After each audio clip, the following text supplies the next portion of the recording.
Para continuar, pasamos al debate retos y alcances de la reforma electoral en Colombia desde una perspectiva comparada. Para ello, invitamos a la mesa principal, si lo desea, a tomar asiento en el público, e invitamos al frente al señor Néstor Humberto Martínez, exministro del Interior de Colombia, al señor Jorge Alcocer, consultor del PNUD en México. El panel será moderado por la directora ejecutiva de Transparencia por Colombia, la señora Elizabeth Ungar. Los dejamos entonces con el panel el de debate, retos y alcances de la reforma electoral en Colombia desde una perspectiva comparada. Bueno, buenas tardes a todas y todos. Es para mí un gran honor y un privilegio poder moderar este panel, y lo es por varias razones. En primer lugar, porque comparto plenamente los objetivos que orientan el proyecto Fortalecimiento Democrático, como son transitar hacia una democracia plena en lo político, lo social y lo económico, propender por el fortalecimiento de las instituciones y las prácticas democráticas y mejorar su calidad, y recuperar la política y lo público para las y los ciudadanos, y como decía nuestro invitado, para reconstruir y repensar la política. Esto pasa, por supuesto, por contribuir a que estos objetivos se logren en un marco de transparencia y corresponsabilidad entre el sector público, el sector privado y la ciudadanía. En segundo lugar, porque el comienzo de esta segunda fase del proyecto coincide con muchos cambios políticos y nuevos vientos que han comenzado a soplar en el país, que seguramente van a permitir avances significativos en nuestra democracia. Por lo menos eso esperamos, y a eso le estamos apostando muchas personas y muchas organizaciones. Pero también porque estas mismas circunstancias implican enormes desafíos, capacidad de innovación, dejar atrás prejuicios, fortalecer en algunos casos y crear en otros espacios de confianza entre diferentes sectores y actores de la sociedad colombiana. En tercer lugar, porque he tenido la enorme fortuna de acompañar esta iniciativa desde sus inicios, tanto como participante de varias de sus actividades y proyectos académicos y de la sociedad civil, que han contado con el apoyo del proyecto Fortalecimiento Democrático, como en mi calidad de miembro de su grupo consultivo. Esto me ha permitido seguir de cerca los desarrollos del proyecto, sus vicisitudes, sus avances y fundamentalmente su compromiso con la democracia colombiana. En todos estos espacios he tenido la oportunidad de participar activamente, de aprender mucho de mis colegas, de aportar desde mi experiencia e incluso de hacer comentarios políticamente incorrectos, y eso siempre se agradece. Y por último, pero por supuesto no menos importante, por la calidad de los participantes que nos acompañan en el panel de hoy. Ellos son el doctor Jorge Alcocer, actualmente consultor del PNUD en México en asuntos electorales y coordinador general del Centro de Estudios para un Proyecto Nacional Alternativo, director general de la revista Voz y Voto y editorialista en el diario Reforma de la Ciudad de México. Es licenciado en Economía, con estudios de maestría de la Universidad Nacional Autónoma de México, y en el pasado se desempeñó como diputado general, subsecretario de Desarrollo Político en la Secretaría de Gobernación del Gobierno mexicano, entre otros, desde donde ha tenido la oportunidad de participar en los procesos de reforma política electoral en México desde 1986. Y a mi izquierda, no siempre está a mi izquierda, el doctor Néstor Humberto Martínez. Sobra presentarlo rápidamente, recuerdo, exministro de Justicia y de Interior de Colombia, economista y abogado de la Pontificia Universidad Javeriana y especializado en Derecho Financiero y Arbitramiento Comercial. Fue uno de los fundadores del Centro de Arbitramiento de la Cámara de Comercio de Bogotá, funcionario de la Superintendencia de Sociedades, superintendente delegado para las instituciones financieras y en 1990 superintendente bancario. En 1991 asumió como parte de la primera junta directiva del Banco de la República, que sucedió a la Junta Monetaria. Para comenzar, quiero preguntarle al doctor Alcocer, ¿qué experiencias internacionales exitosas, o sea, qué buenas prácticas y qué malas prácticas pueden aportar a eventuales nuevas reformas políticas y electorales en Colombia? Primero que nada, buenas tardes, buenas noches a todos. Muchas gracias a los organizadores, a las instituciones que están al cargo de este proyecto de fortalecimiento democrático. Es para mí realmente un gusto y un honor estar en este panel y estar esta noche con ustedes aquí en Bogotá. La pregunta que me hace nuestra moderadora, yo me preparé, no puedo decir me cae de sorpresa, porque justo ese es el sentido de mi presencia acá. ¿Qué experiencias internacionales puede considerarse en el ámbito de lo que ustedes están ahora intentando en esta segunda etapa? Y desde luego que me referiré centralmente a la experiencia que mejor conozco, que es la de México, en la que me ha tocado participar, como ya se señaló acá, desde el año 86, y ahora mismo, por ejemplo, sigo trabajando con el Senado mexicano, porque están discutiendo en el Senado dos proyectos, uno de reforma política y otro de ajuste a la reforma electoral de hace apenas 3 años. Hace 3 años tuvimos una reforma constitucional en materia electoral, quizá la más importante que se haya hecho, bueno, ahora me voy a referir a eso, desde hace 10 años. Y además, la discusión en el Senado ahora tiene sentido porque México tendrá elecciones generales el año que entra. Tendrá elección de presidente de la República, se renovará la totalidad de la Cámara de Diputados y la totalidad de la Cámara de Senadores.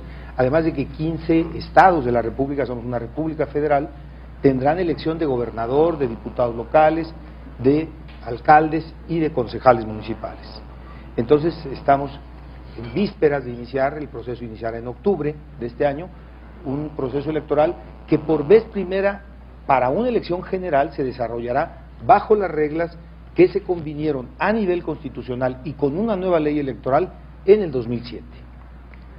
A ver, si consideramos el periodo que va de 1977 a 2007, 30 años, 3 décadas, en México hemos tenido 7 reformas constitucionales en materia político-electoral, 7. La primera, la reforma axial, la que desata el proceso, se realiza en ese año, en el primero que mencioné, 1977. Una reforma básicamente para empezar a abrir el sistema y dar paso a la incorporación y legalización de fuerzas políticas hasta entonces excluidas. Casi 10 años después se realiza una nueva reforma, en 1986.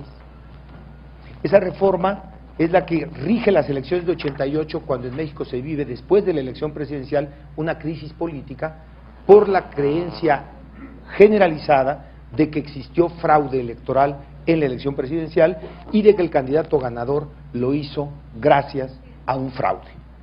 Eso empuja a una nueva reforma que se realiza, de hecho se negocia a partir de que ese presidente toma posesión del cargo. La reforma se negocia a lo largo de 2 años, el año 89, el año 90, y en el 90 se produce una reestructuración integral del sistema electoral. Parecía que todo iba muy bien hasta que en el 94 estalla un alzamiento armado de un grupo de izquierda en el sur de México, el EZLN, quizá ustedes algunos lo recuerden, y eso propicia una nueva discusión sobre el sistema electoral, sobre la necesidad de perfeccionarlo, e inicia una nueva reforma que se acelera porque en el mes de marzo de aquel año del 94 asesinan al candidato presidencial del principal partido político de México, del partido gobernante, que era el PRI. Aunque el alzamiento del EZ y el asesinato del candidato presidencial no tenían nada que ver, o al menos no se ha demostrado nunca, la percepción que hubo en la sociedad es que la democracia mexicana, aún en su fragilidad, estaba en absoluto riesgo. Y fue necesario hacer, en pleno proceso electoral, porque ya había iniciado el proceso, estábamos en plenas campañas, hubo que hacer una reforma electoral que incluyó a la propia Constitución. 2 años después se hizo una nueva reforma electoral que también tocó la Constitución, le otorgó autonomía plena a la autoridad electoral, creó el nuevo sistema de justicia electoral que comprende todos los ámbitos del sistema y creó el nuevo sistema de financiamiento para partidos políticos, quizá uno de los, si no el que más, uno de los más generosos del mundo. Esa reforma, la del 96, soportó un poco más de 10 años. 10 años para ser exactos. Pero en 2006, un nuevo conflicto postelectoral, una nueva acusación de fraude, motivada en este caso sobre todo por lo cerrado de la elección presidencial. El actual presidente de México tuvo una diferencia frente al segundo lugar de menos de medio punto porcentual, algo así como 200,000 votos de diferencia, para un electorado de alrededor de la población total que votó. Nosotros tenemos un padrón de 78 millones de ciudadanos en el padrón. En aquel entonces, 2006, votaron casi 48 millones de personas. Una diferencia de 250,000 votos era la diferencia más pequeña que jamás hubiéramos tenido. Pero todas estas reformas se dieron en un ciclo largo, 30 años haciendo reformas. No menciono otras que hubo en el camino. Por ejemplo, en 2005 se reformó nada más la ley electoral para regular el voto de los mexicanos en el extranjero, por vez primera en nuestra historia. Las reformas entonces corrieron a lo largo de 30 años. En esas 3 décadas hemos tenido en México 3 leyes electorales solamente. O sea, se ha reformado la Constitución 7 veces en materia político-electoral, pero la ley electoral, tuvimos una primera en el 77, esa ley fue abrogada en el año 86, tuvimos un primer Código Federal Electoral, ese código fue abrogado en el año 90 completo, y el Código de 90 fue abrogado de nueva cuenta de manera completa en el año 2007 para dar paso a un ordenamiento nuevo, integralmente concebido. En ese periodo transitó México de un sistema político bajo el predominio de un solo partido, el PRI, a otro de corte multipartidista moderado, con alta competencia entre las 3 principales fuerzas políticas de México.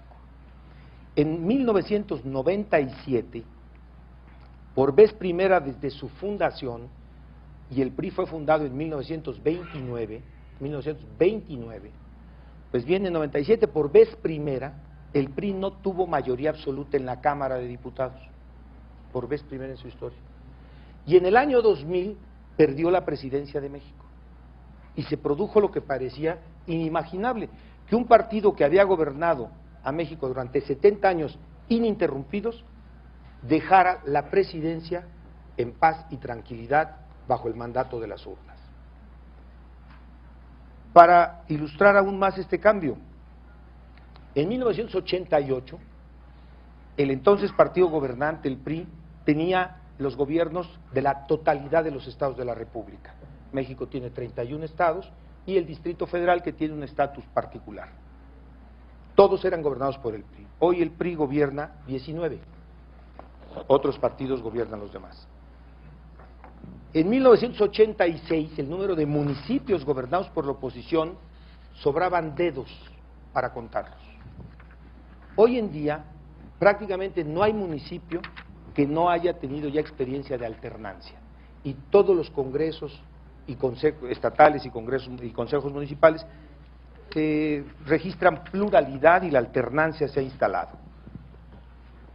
Y sin embargo, en el Congreso mexicano, después de la elección de la reforma de 2007, que dio respuesta y canceló, digámoslo así, todas las iniciativas que se habían presentado a lo largo de 10 años en la materia, fue una reforma síntesis, la de 2007. Bien, después de la reforma de 2007, ya hasta la fecha, ya se han acumulado más de 150 iniciativas de reforma político-electoral en el Congreso mexicano y están pendientes de dictamen. O sea que la materia parece que sigue preocupando. Por tanto, ¿es México acaso una experiencia internacional exitosa? Yo creo que sí, desde un punto de vista. Desde el punto de vista de que en un ciclo largo, de 30 años, de reformas graduales e incrementales, o sea, cada vez fuimos más lejos en la transformación del sistema, se posibilitó una transición democrática por medios pacíficos, legales e institucionales, con la participación de todas las fuerzas políticas. Desde el año 77, pero en particular desde el año 90, todas las reformas político-electorales de México han sido negociadas entre las tres principales fuerzas políticas, los tres principales partidos políticos y el gobierno. Solamente en la de 2007 el gobierno ya tuvo un papel secundario y fue desde el Senado que se hizo la negociación, que además es una reforma que valdría la pena, si hubiera ese tiempo, referirme a algunos aspectos de detalle. Ya lo dije, tuvimos crisis, sí tuvimos crisis, algunas graves, la del 88, la de 2006, la crisis del 94, pero nunca tuvimos interrupción del orden constitucional, nunca. La Constitución mexicana, como quizá ustedes saben, acumula ya más de 90 años de vigencia, fue aprobada en 1917. Claro, de 17 a la fecha ha sufrido más de 500 cambios, pero esa ha sido su virtud, algunos dicen que es su defecto, yo creo que es una virtud. Como pueden deducir de lo anterior, las reformas en México no han sido un producto solamente de crisis políticas. Yo diría que más bien han sido producto principal de la capacidad de negociación y de visión de cambio que tuvieron las fuerzas políticas y que tuvieron sucesivos gobiernos. Desde luego que no fueron un camino en línea recta. En la travesía tuvimos retrocesos, tuvimos cambios que fallaron u otros que fueron efímeros. Y quizá por ello digo e insisto que lo rescatable de la experiencia mexicana sea esa voluntad y capacidad para hacer de cada reforma un resultado del diálogo, no una imposición de alguna de las fuerzas políticas. Y debo reconocer también que en el gobierno, en los gobiernos del PRI que abrieron este ciclo reformador, pudo prevalecer en lo general, no sin problemas, no sin retrocesos, una visión de Estado. O sea, los sucesivos gobiernos del PRI, a partir de los años de finales de los 70, muchas veces tuvieron que, déjenme usar este término, doblarle la mano a su partido para que aceptara reformas que a todas luces eran contrarias al interés inmediato del partido gobernante. ¿Es México un ejemplo a seguir?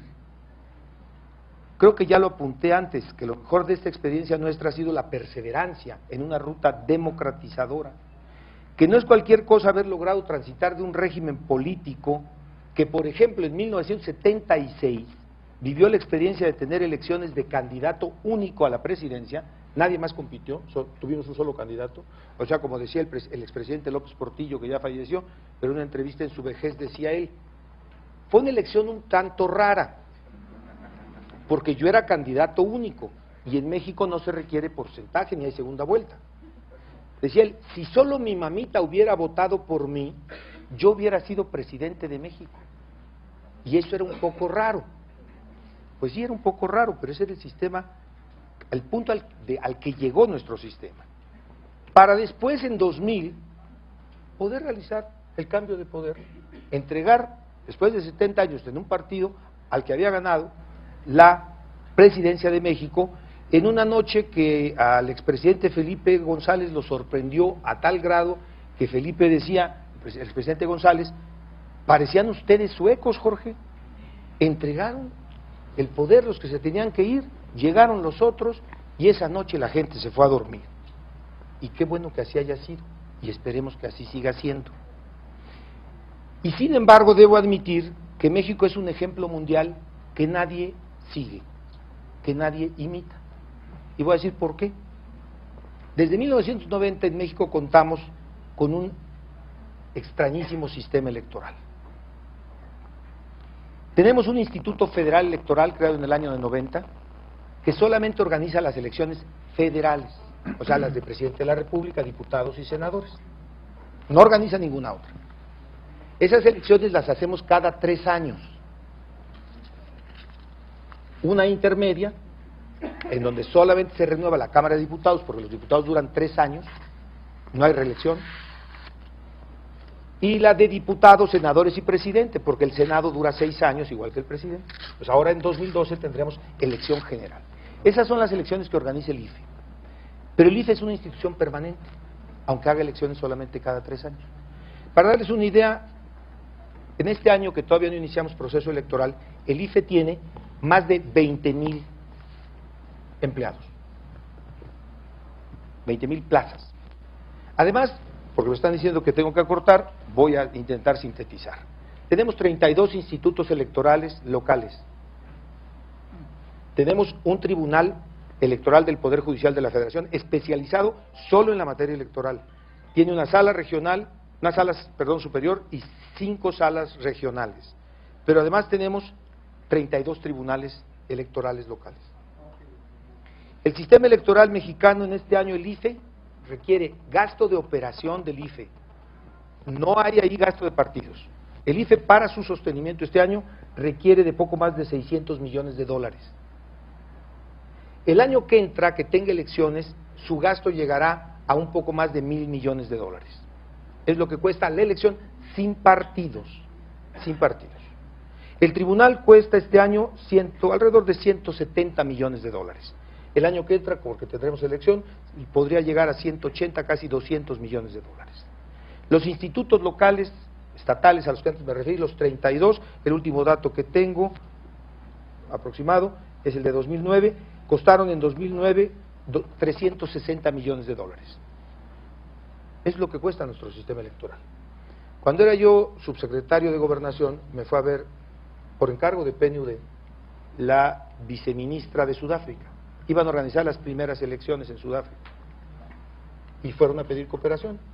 Y entonces me dijo, ¿qué cree usted que podemos hacer de lo que hace México? Y mi respuesta fue muy respetuosa, pero muy directa: depende de cuánto dinero tenga, porque nuestro sistema es una anormalidad, cuesta demasiado.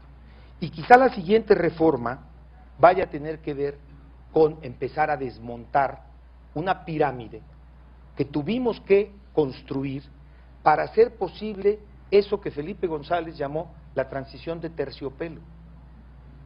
Pero tuvimos que hacerlo y valió la pena visto desde cualquier punto de vista de costo-beneficio.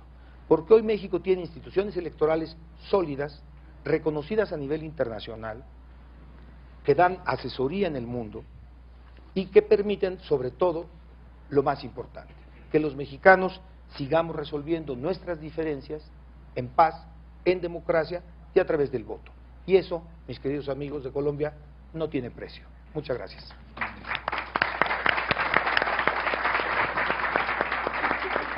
Muchas gracias, doctor Alcocer. Es muy difícil recoger, resumir su muy interesante intervención. Yo simplemente quisiera hacer un par de comentarios. El primero es la proliferación de reformas políticas y electorales, y me pregunto, y quisiera dejar la pregunta en el auditorio, si esta ola continuada de reformas políticas, de las cuales nosotros tampoco somos totalmente ajenos, no se corre el riesgo que no se alcancen a entender, que no se alcancen a implementar, que no se alcance a adaptar la institucionalidad jurídica y política y electoral a esas nuevas reformas cuando ya se están produciendo nuevos cambios. Es decir, si no se corre el riesgo de que se genere inseguridad e inestabilidad jurídica en los países, además de los costos de diferente naturaleza que tiene. El segundo tema es que me parece muy interesante porque en el caso nuestro, por lo menos, la penúltima reforma claramente respondió a una crisis política. Si eso es como una tendencia generalizada, usted la explica como una respuesta a una visión de cambio. Yo me pregunto si no es también como un salvavidas en un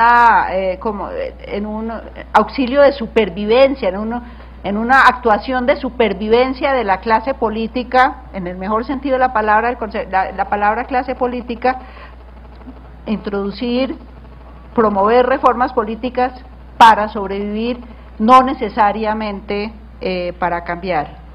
Y el tercer tema es el que se refiere a los acuerdos entre las diferentes fuerzas políticas y las reformas políticas como resultado de diálogo. La experiencia colombiana muestra que las reformas más exitosas, más respetadas y más aceptadas son precisamente las que surgen de los consensos políticos. En ese sentido, tendería a coincidir con usted.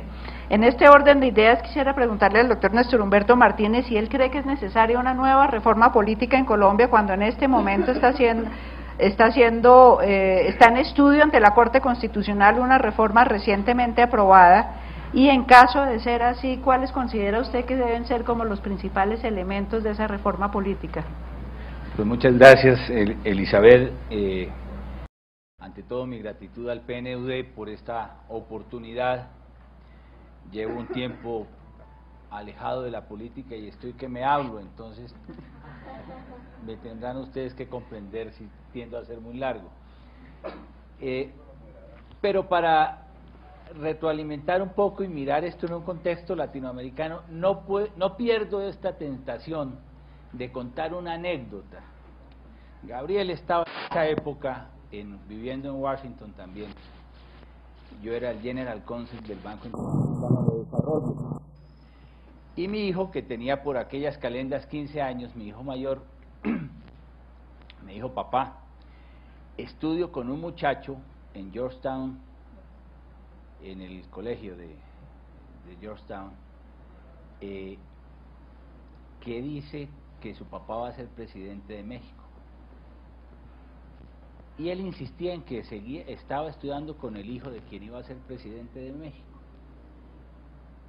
Y emulaban en su curso, eran felizmente los mejores del curso. Pero por esa misma razón trataban de saber cuál era el futuro de sus padres. Y un día llegó y me dijo que ya viene a ser la elección, ahora sí viene una cosa que llaman allá el dedazo, y lo van a escoger a él. Le dije: perfecto. Apareció en el Washington Post, el dedazo fue a favor de Colosio, y entonces llamé a mi hijo y le dije: oye, ¿Colosio se llama tu compañero? Me dijo: no, Ernestico Zedillo. Le dije: pues llévale este recorte, y se lo llevó para hacerle fieros, ¿viste? No hubo tal. Regresó muy triste mi muchacho y me dijo: papá, me dijo que eso no es cierto, que Ernesto Zedillo va a ser presidente de México. Lo fue. Es una anécdota de una riqueza histórica impresionante, impresionante, y corresponde a una realidad vivencial. ¿Colombia necesita más reformas políticas? No, yo creo que no, yo creo que estamos viviendo el efecto sedativo de las reformas. El sistema político, lo dice Elizabeth con su característica pertinencia en los comentarios, muy pertinentes. Las reformas las hemos venido desarrollando al amparo de un sentido de supervivencia del statu quo político, tal vez sí. En el año 98, cuando planteamos una reforma política integral para reagrupar las fuerzas políticas, para ideologizar la política, para intentar acabar con la microempresa electoral, con la clientela política, planteábamos fundamentalmente tres fórmulas. El umbral, como un criterio de aglutinación para que las microempresas pensaran que no podían sobrevivir en nuevo sistema político electoral. Acabar con el sistema del cociente electoral. Recuerdo por aquel entonces, en el 98, yo hablando en Colombia del método D'Hondt, nadie me entendía qué era eso, tuvimos que ponerle la cifra repartidora, así quedó en la Constitución. Y algo que un grupo de expertos que yo había contratado, del cual formaban parte Arturo Valenzuela, hoy subsecretario de Estado de los Estados Unidos, Klitschko, el papa negro de los sistemas políticos electorales desde el punto de vista de la academia, y nos dijeron: esas fórmulas van bien, pero donde ustedes lleven el tema del voto preferente les queda con cáncer esa reforma política. Y claro, el sistema lo entendió muy bien, el statu quo político entendió que ese cóctel de umbral, de cifra repartidora con voto preferente permitía la subsistencia del statu quo político. Y así fue. La microempresa electoral, hoy sumada en unos logos, en unos clichés que llaman partidos políticos, pegados con babas, sin ideologías al interior de las militancias políticas y de la representación en las corporaciones públicas, y claro está, sin la posibilidad de construir grandes consensos y ofrecerle a la democracia verdaderas alternativas de gobiernos, de partido y oposiciones con una posibilidad de alternancia real que permita una dialéctica y una dinámica política que construye democracia. Esa reforma se malogró por las razones que históricamente se conocen, y fue necesario que anunciara el gobierno del presidente Uribe la convocatoria a un referendo para que la clase política herida se diera la tarea de sacar la reforma del año 2003. Recordarán ustedes que esa reforma política se hace es contra el gobierno, y lo único que hace es generar esa aglutinación en su momento, precisamente para mandar un mensaje de la clase política a esa fuerza que se anunciaba renovadora realmente en el sistema político colombiano, que al final, pues, ya todos saben qué pasó. La del 2010 es producto de una crisis. Siempre el statu quo político plantea, en el gobierno uno plantea una comisión para resolver las crisis. La clase política frente a sus dificultades plantea reformas políticas. Yo creo que nosotros tenemos que sincerar en Colombia realmente nuestro sistema político en medio de las instituciones y de las reglas de juego que tenemos. Porque en la medida en que avanzamos en reformas para aglutinar, para ideologizar la política, para hacer el debate político en torno a ideas, a concepciones de Estado, de sociedad, hay una distancia enorme, abismal, entre lo que se ha querido y la realidad de las cosas. En ese fabuloso libro de Maurice Joly, el diálogo en el infierno entre Maquiavelo y Montesquieu, capturé esta frase y dije, caray, pero esta la hemos debido tener en los últimos 8 años. Comillas, le dice Maquiavelo a Montesquieu en su diálogo en el infierno: para consolidar el poder hay que destruir los partidos y disolver las fuerzas colectivas. El poder absoluto no será entonces un accidente, sino una necesidad. Y en los últimos tiempos, en medio de ese escenario, en ese marco legal, constitucional de la política, a lo que nos hemos dedicado es a destruir los partidos.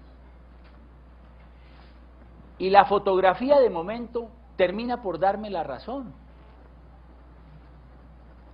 Ese bipartidismo en el cual se sostiene de alguna manera la democracia en momentos tan complejos de la República, completamente debilitado. El Partido Liberal, sus líderes dicen que está dedicado a los temas de los frascos y poco de los jarabes, poco de la ideología, poco del pensamiento político. El Partido Conservador, con el mayor respeto, se ha dedicado en sus últimos tiempos a sobrevivir frente a sus apetitos burocráticos, sirviendo, como los europeos hablan, de partido bisagra, que contribuye a hacer las mayorías de ocasión. ¿Qué puede pensar el pensamiento? El Partido Conservador tiene una tradición histórica, tiene una ideología que se le identifica, pero ha carecido de representación política en las últimas jornadas electorales a nivel presidencial y qué decir de lo que le ha venido ocurriendo a nivel territorial, para mencionar en medio de la crisis de esta ciudad, frente a una propuesta política para salir de la crisis territorial en el caso de Bogotá. El Partido Verde era el partido de la esperanza, movido más por el corazón de los ciudadanos que por sus neuronas políticas. Languideciente, lamentablemente, cuando todos veíamos allí una vigorosa alternativa para recrear esta democracia. La izquierda democrática, que nos habíamos encargado nosotros de destruirla a través del sistema ruinoso de los residuos y que recupera vigencia política en las corporaciones públicas en medio de una crisis interna profunda. Y en medio de ese escenario de la política tradicional, la U, que significa tanto: unidad, utopía, u anarquía, u Uribe. Significa muchas cosas, lo que cada quien quiera, porque es una selección de fútbol donde todos juegan con su propia camiseta y el director técnico pues no está jugando donde le corresponde, sino tras bambalinas. ¿Qué es el partido de la U? ¿Qué es el partido mayoritario hoy en la democracia colombiana?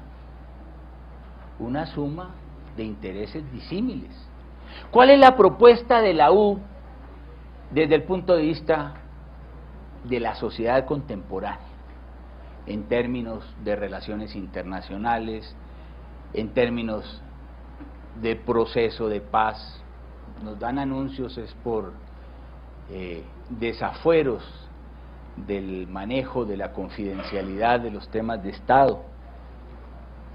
¿Qué se piensa sobre el tema de la salud, de la crisis de la salud? ¿Cuál es la propuesta de sociedad en materia de salud, de cobertura en materia de salud? ¿Cuál es la propuesta en materia de resolver los más agudos problemas de seguridad ciudadana?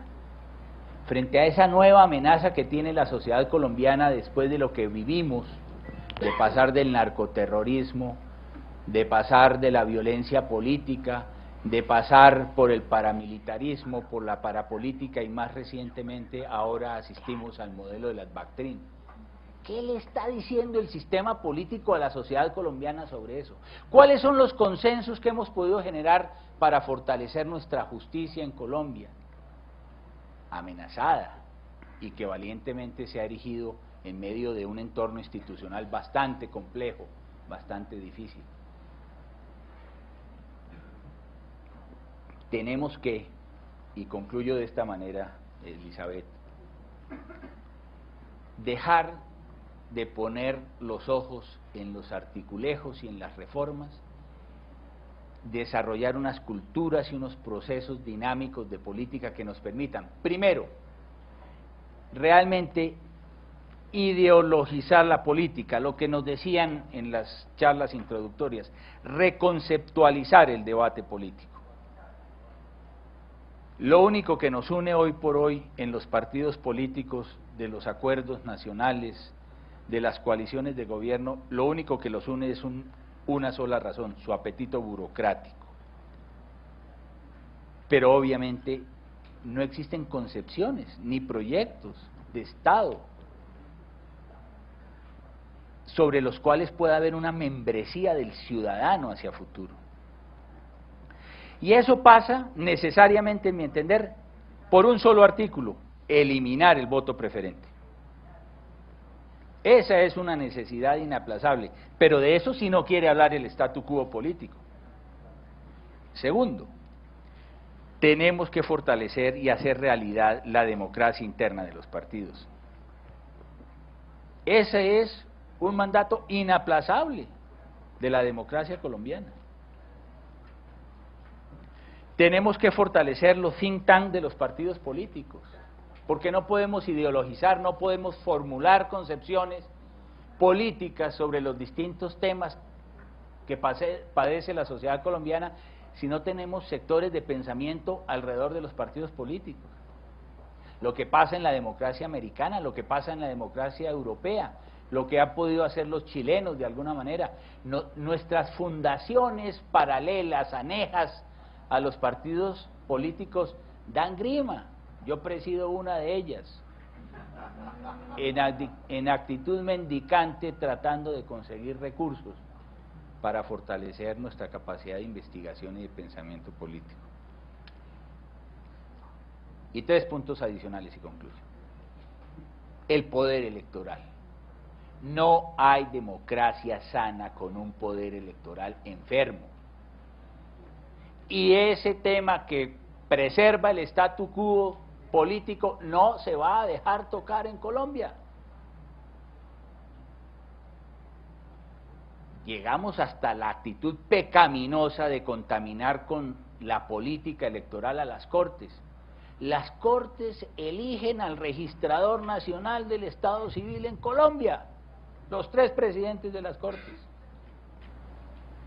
Y ahora se nos dice que es posible que los magistrados del Consejo Nacional Electoral provengan también de las Cortes. Ustedes se imaginan el statu quo político cooptando ahora sí y definitivamente a las corporaciones de justicia en Colombia para lograr adecuada representación en nuestro Consejo Electoral. Cuando la política entra por la ventana de las Cortes, esta huye a resguardarse en el poder ciudadano.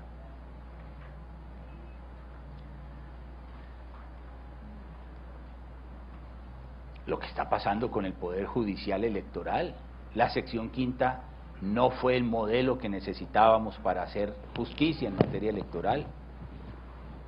El procurador nos cuenta que por ahí allanó una oficina pública donde hay 5.000 horas de grabaciones sobre lo que ocurría en la Secretaría de la Comisión Quinta del Consejo de Estado. Necesitamos que haya responsabilidades y respuestas rápidas de la Procuraduría y la Fiscalía. Están en eso, ojalá lo sepamos pronto. Cuando la política es mediática, hay que darle posibilidades al pensamiento político en los medios de comunicación, pero no a través de lisonjas. No es posible que el acceso a los medios de comunicación se siga haciendo en los medios de televisión nacionales o a las 11:30 de la noche cuando uno está recreándose en otros temas en su propio hogar.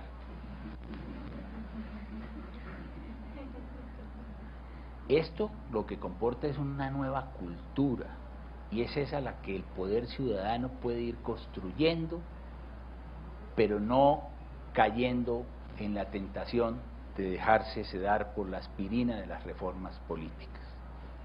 Muchas gracias, doctor Néstor Humberto.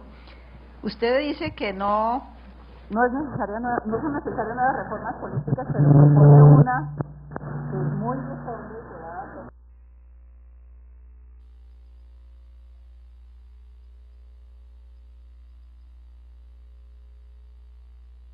Pero también implica un cambio en todo el andamiaje electoral, que es el voto preferente. Usted propone eliminar el voto preferente, que es una reforma política que está sobre el tapete, como es también la eliminación de la circunscripción nacional por parte de un ministro cercano a sus afectos. Entonces esas serían 2 reformas políticas de fondo que se estarían planteando, y las dejo también para terminar con esa pregunta para los 2 participantes. Sin embargo, coincido con usted plenamente en que el andamiaje electoral debe repensarse. Tenemos un código electoral absolutamente rezagado frente a la realidad del país y frente a las normas posteriores que se han expedido. Y el tema del origen y la composición del Consejo Nacional Electoral, coincido con usted plenamente en que hay que barajar de nuevo todo ese tema. Por otro lado, usted habla de la destrucción de los partidos políticos. Yo coincido parcialmente con usted, pero sí creo que la reforma política del 2010, que está en este momento en estudio de la Corte Constitucional, plantea unas oportunidades muy buenas en este sentido, lo que tiene que ver con la democratización interna de los partidos políticos, las responsabilidades políticas, rendición de cuentas, el fortalecimiento de los centros de pensamiento, la introducción de criterios de equidad de todo tipo, de género, de todo tipo dentro de los partidos políticos, y para mí el más importante de todos es el de, perdónenme la expresión, romperle el pescuezo a la relación nefasta entre dineros ilegales y política. Entonces, si logramos que esa reforma política se implemente realmente, se fortalece la institucionalidad para que esas medidas que ya fueron discutidas, consensuadas y adoptadas, realmente surtan un efecto, que pensaría yo que estamos dando un paso muy importante. Si esa se cumple, muchas otras cosas que están sobre el tapete posiblemente pueden esperar. Quisiera preguntarle al doctor Alcocer lo siguiente: nosotros estamos a puertas de un proceso electoral nuevamente en octubre del año entrante, donde se van a elegir las autoridades electorales y los consejos municipales. Le pregunto a usted, ¿usted cree que es pertinente y conveniente tramitar una reforma política y electoral en un periodo electoral? No lo recomendaría. Generalmente las reformas que se hacen en vísperas de proceso electoral, y no solamente es el caso de México, hay varios casos en América Latina, son reformas de coyuntura que pocas veces soportan el paso del tiempo. Se pierde la perspectiva, predominan los intereses de corto plazo, los partidos se quieren apoderar de nuevas esferas, hay un segmento de la sociedad a través de las ONGs que reclama muchas cosas, los partidos a veces quieren quedar bien con ellos y entonces no es recomendable. Nosotros tuvimos que hacer, pues nada más y nada menos porque tuvimos alzamiento armado y porque mataron a un candidato presidencial, no se lo deseamos a nadie. No hemos hecho reformas, más que ese caso, el caso 94, reformas cuando teníamos ya enfrente proceso electoral. Ahora, ¿cuál es el problema de fondo? ¿Por qué las reformas electorales y políticas pueden extraviarse? Porque no se distingue el hilo conductor, porque no se sabe de entrada qué es lo que se quiere, qué es lo que motiva que se sienten los partidos, porque si todo esto parece un deporte, ¿no? Hagamos reformas. Como no tenemos respuestas para otra cosa, y como no nos ponemos de acuerdo en nada más, pues entonces sentémonos a jugar a las reformas. Pero entonces, cuando menos sería bueno que se distinga qué se va a entender por reforma política o por reforma electoral. Si por sistema electoral entendemos exclusiva y puntualmente lo que dice los manuales, sistema electoral es la forma en cómo los votos se traducen en escaños, como se traducen en asientos. ¿Qué fórmula utiliza? La de Hunt, utiliza la corregida, utiliza resto mayor, utiliza cociente natural, que predomina listas uninominal, mixtura como la de México. Pongo por caso, el sistema electoral así entendido de México está definido para la Cámara de Diputados desde el año 86 y no ha tenido variaciones mayores. Seguimos teniendo un sistema mixto de 300 diputados electos en distritos uninominales y 200 diputados electos en 5 circunscripciones territoriales. El Senado le pusimos la primera corrección fuerte hasta el año 97. El Senado tiene 4 fórmulas de acceso, se eligen 2 por cada entidad federativa, somos República Federal, o sea, el principio de igualdad, 2 de mayoría. Entonces, el partido que gana la elección en un estado se lleva 2, 1 de primera minoría, que es el que vaya en primer lugar de la lista de 2 del partido que quedó en segundo lugar, y luego hay una lista nacional de 32 que se distribuye a cociente natural y resto mayor, proporcionalidad pura. Eso lo tenemos desde el año 97 y no se ha tocado. Entonces, distingan ustedes, creo que les va a ayudar, qué van a entender, qué van a discutir. Eso es lo que van a discutir, cómo se traducen los votos en escaños y en curules, es la distinción que nosotros hacemos en México. A los asientos en Cámara de Diputados le llamamos curules y a los asientos en el Senado les llamamos escaños. es una vieja discusión mexicana del siglo XIX, no viene el caso. Ese es un tema. El otro tema es la organización de las elecciones, las condiciones de la competencia, la naturaleza de la autoridad electoral, la naturaleza de la justicia electoral, es el entramado que hace posible la realización de elecciones libres y justas. Y ahí hay un tema que fue el que nos motivó, y con esto quiero terminar, porque me parece que es interesante que quienes no lo saben lo tengan presente. ¿Por qué tuvimos que ir a una nueva reforma en 2007? ¿Cuál fue el leitmotiv de la reforma mexicana en 2007? La radio y la televisión, o mejor dicho, la televisión y la radio, que eran absolutamente determinantes en el resultado de las elecciones y que habían llegado a un extremo en que los partidos, entre lo que declaran y no declaran, entre lo que el Estado les da, que es generosísimo, más lo que obtienen, casi el 80% de su gasto iba para televisión y radio, además de lo que no se pagaba. Bien, la reforma de 2007 tomó una decisión radical, con el apoyo de los tres principales partidos políticos y con el apoyo del Ejecutivo Federal y de las dos cámaras del Congreso. Es reforma constitucional, requirió que todas las legislaturas estatales se pronunciaran. En México, a partir de 2007, se prohibió en todo tiempo a los partidos políticos y candidatos comprar espacio, tiempo en radio y televisión. Está prohibido. Pero no solamente a los partidos políticos y a los candidatos. Ninguna persona física o moral, por sí, de manera directa o por interpósita persona, puede comprar tiempo en radio y televisión para realizar propaganda político-electoral en favor o en contra de cualquier partido político. La radio y la televisión, solamente a la radio y la televisión, partidos y candidatos solamente tienen acceso a través del sistema regulado ahora constitucionalmente, basado en lo que en México llamamos tiempos de Estado. Es a través de esos tiempos que los partidos ingresan a los espacios de radio y televisión durante las precampañas electorales, que ahora están reguladas, y durante las campañas. La medida fue de tal magnitud que todavía no terminamos el debate. La Corte, la Suprema Corte de Justicia de la Nación, acaba de producirse un empate de votos adentro de la Corte, porque faltaba un ministro, entonces había 10, faltaba un ministro, 5 ministros votaron por revisar por la vía del amparo si esa reforma constitucional es constitucional. Y 5 votaron porque no se puede discutir eso. Y se llama Televisión Azteca. Que ese duopolio resultase determinante para el resultado de los procesos electorales y que el dinero privado utilizado para la compra de espacios en radio y televisión sobredeterminara el resultado de las elecciones. ¿Fue una medida radical? Sí. ¿Hubo que hacerla? Sí, por la historia. Pero eso fue lo que le dio guía y sentido a la reforma de 2007.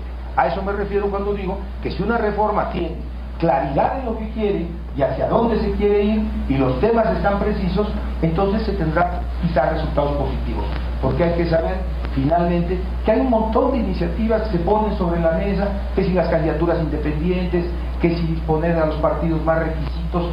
Termino diciendo una cosa, miren, yo he aprendido a lo largo de mi vida, que ya en estas materias ya corrió mucha agua bajo los puentes, que solo hay algo peor que los políticos profesionales, los no profesionales. Muchas gracias.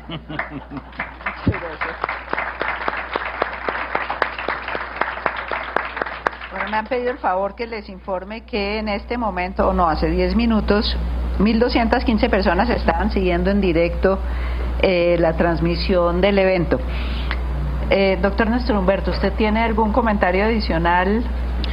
No, yo abrigo la esperanza de que el país empiece a avanzar en medio de sus...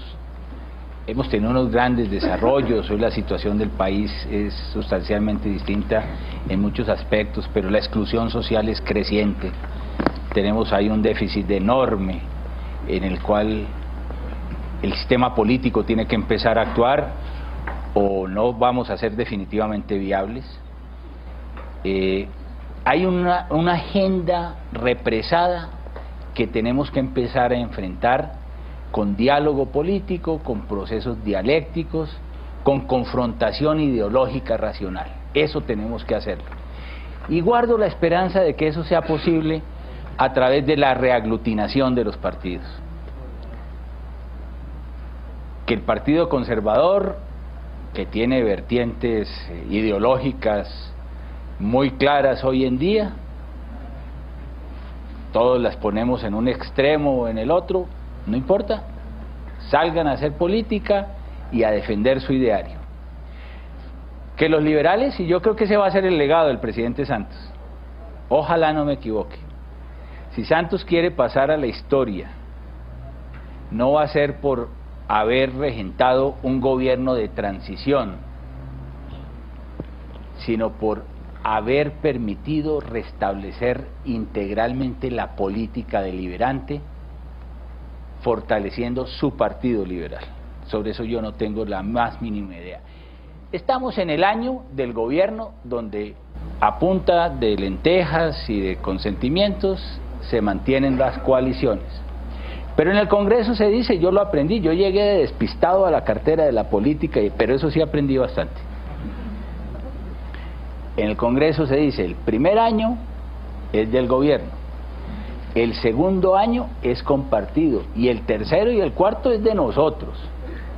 Cuando lleguemos al tercero y al cuarto, cuando esa coalición empiece a mirar que se acaba el gobierno, cuando la coalición empiece a demostrar todas sus fisuras, todas sus diferencias conceptuales e ideológicas internas, Santos se va a quedar con el Partido Liberal.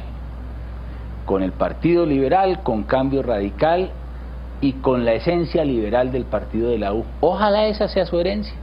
El Partido Liberal, el Partido Conservador, ojalá el Partido Verde fortalecido ideológicamente como una alternativa de poder, y la izquierda democrática. Ojalá esa izquierda democrática, lo que representa el polo, logre reaglutinarse para presentarle también alternativa democrática al país. Ojalá no me equivoque. Muchas gracias. Creo que faltó mencionar un escenario, y es el escenario del primer año coincidiendo con un año electoral. En unas condiciones de resurgimiento de riesgos para la democracia en varias regiones del país, pero creo que todos, o por lo menos muchos de los que estamos acá, esperamos que sus predicciones se cumplan. Creo que debemos cerrar este panel. Quiero agradecerle muy especialmente al doctor Alcocer, al doctor Néstor Humberto Martínez y a todos ustedes por haber aguantado hasta las 7:30. No sé qué sigue ahora. ¿Sigue algo o no? Sí, queremos... Ahí me están haciendo señales.